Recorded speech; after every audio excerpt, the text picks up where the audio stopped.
કેમ છો વિદ્યાર્થી મિત્રો? Good morning. ધોરણ 6 કમ્પ્યુટરમાં આપણે પાઠ 4 હાર્ડવેર વિશે વાત કરી રહ્યા હતા.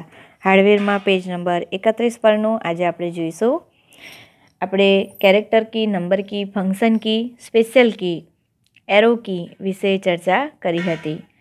ત્યારબાદ 31 નંબરના પેજ ઉપર આ પેરેગ્રાફથી બાકી હતું. કેપ્સલોક કી ઓન હોય તો આલ્ફાબેટ કેપિટલ લેટરમાં છપાય, જો ઓફ હશે તો સ્મોલ લેટરમાં છપાય છે. ઇન્સર્ટ કી દ્વારા બે અક્ષર કે બે શબ્દોની વચ્ચે નવો અક્ષર કે શબ્દ ઉમેરી શકાય છે. પેજ ડાઉન કીના ઉપયોગથી કર્સર એક પેજ નીચેની તરફ જાય છે, જ્યારે પેજ અપ કીના કર્સરથી એટલે કે એ કીના મદદથી કર્સર એક પેજ ઉપર તરફ ખસે છે. બરાબર.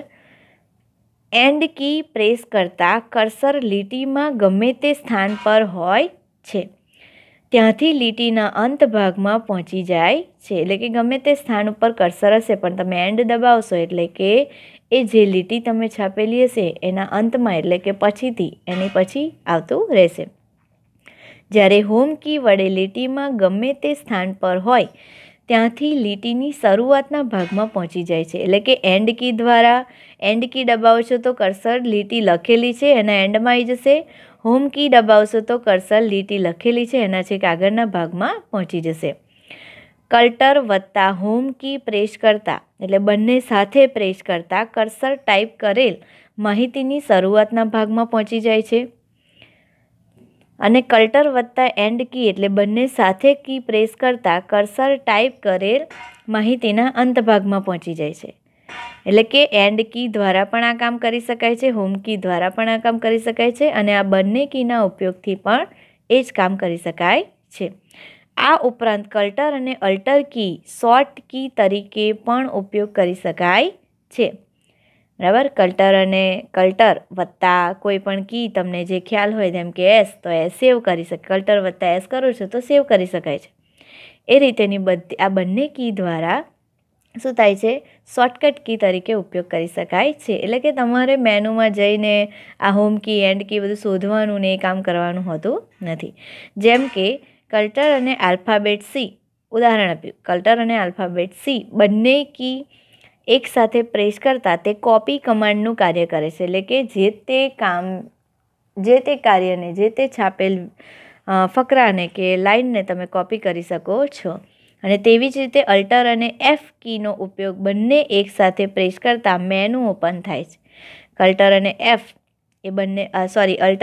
બંને દબાવો છો તો શું થાય છે? પ્રેસ કરતાં મેનુ ઓપન સીધું થઈ જાય છે. નાના માઉસનો આપણે ઉપયોગ જોઈએ તો માઉસમાં કેટલા બટન હોય છે તેનો ઉપયોગ શું છે? માઉસ ઇનપુટ ડિવાઇસ તરીકે ઉપયોગમાં આવતું હથેળીમાં સમાઈ શકે તેવું નાનકડું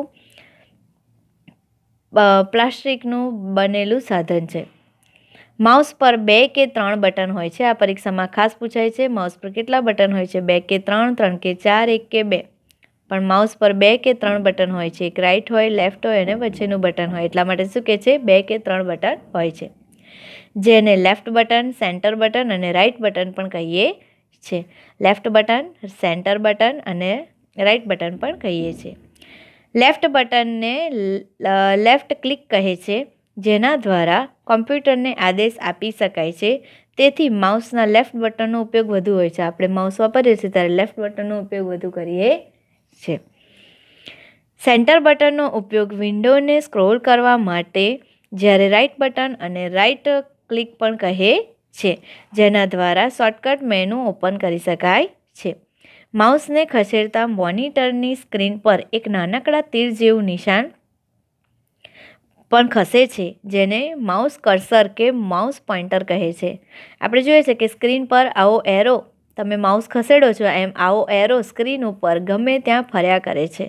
તો શું કહે છે કે નાનકડા તીર જેવું નિશાન પણ ખસે છે, જેને માઉસ કર્સર કે માઉસ પોઇન્ટર કહે છે. આને શું કહીએ છીએ? માઉસ કર્સર કે માઉસ પોઇન્ટર કહીએ છે. માઉસને ખાસ બનાવટના તૈયાર કરેલ માઉસ પેડ પર જ ફેરવવું જોઈએ. એટલે કે માઉસ ક્યાં મૂકવું તો તમે એમ જ ફેરવી શકો નહીં, પણ બને ત્યાં સુધી એને તૈયાર કરેલ માઉસ પેડ જે બનાવેલું હોય છે એની ઉપર જ આ માઉસ મૂકવું એવું કહે છે. માઉસ દ્વારા કર્સરને સ્ક્રીન પર ગમે ત્યાં ખસેડી શકાય છે. એક આ માઉસ જ એવું છે કે જેને તમે ગમે ત્યાં ખસેડી શકો છો.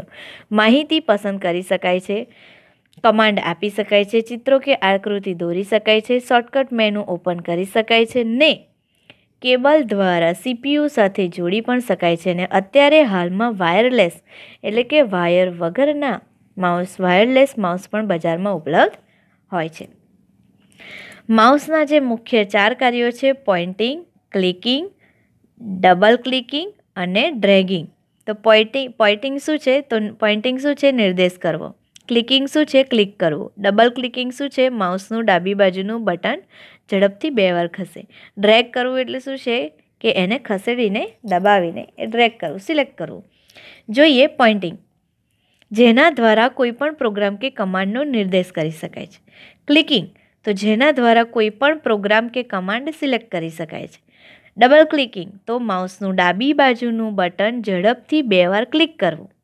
બરાબર, આપણે આ બધો ઉપયોગ કરેલો જ છે. માઉસનું ડાબી બાજુનું બટન ઝડપથી 2 વાર ક્લિક કરવું એટલે કે ડબલ ક્લિકિંગ, જેના દ્વારા કોઈ પણ પ્રોગ્રામ રન કરી શકાય છે, કોઈ પણ પ્રોગ્રામ તમે ખોલી શકો છો. ડ્રેગ કરવું, તો ડાબી બાજુનું બટન દબાવીને માઉસને ખસેડવું, જેના દ્વારા કોઈ પણ ફાઇલ કે ફોલ્ડરને એક જગ્યાએથી બીજી જગ્યાએ ખસેડી શકાય છે.